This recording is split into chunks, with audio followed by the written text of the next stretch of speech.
40 वर्षात हेच काम केले आम्ही. 40 वर्षातल्या कामाची पावती मात्र तुम्ही लोक आम्हाला देत आहे, आमची पण खंत आहे. आम्ही अनेक वेळा आज गेली 40 वर्ष राजकारण केले. कुठल्याही भ्रष्टाचाराचा आळ आमच्यावर येऊ शकत नाही.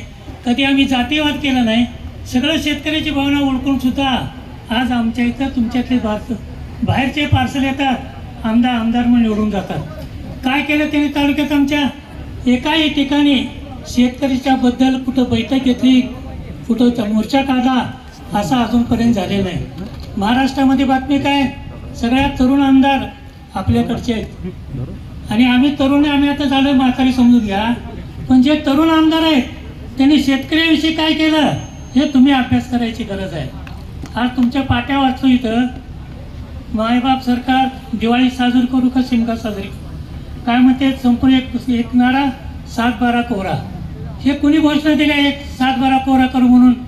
ह्या राज्याचे मुख्यमंत्री देवेंद्र फडणवीस यांनी सांगितलं ना निवडणुकीच्या काळामध्ये तुमचा 7-12 कोरा कोरा कोरा करू.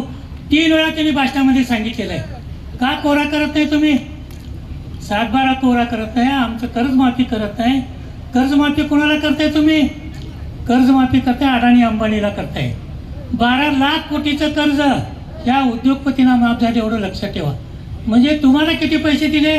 40,000 किती कोटी दिले? 31,000 कोटी दिले. आणि एका शक्तीपीठ महामार्गासाठी शेतकऱ्याच्या जमिनी घ्यायला 20,000 कोटी, तुमच्या जमिनी घ्यायला 20,000 कोटी. आणि शक्तीपीठ महामार्ग ज्या मार्गाची आपल्याला गरज नाही त्याच्यासाठी 80,000 कोटी. कशासाठी पैसे पाहिजे त्याला?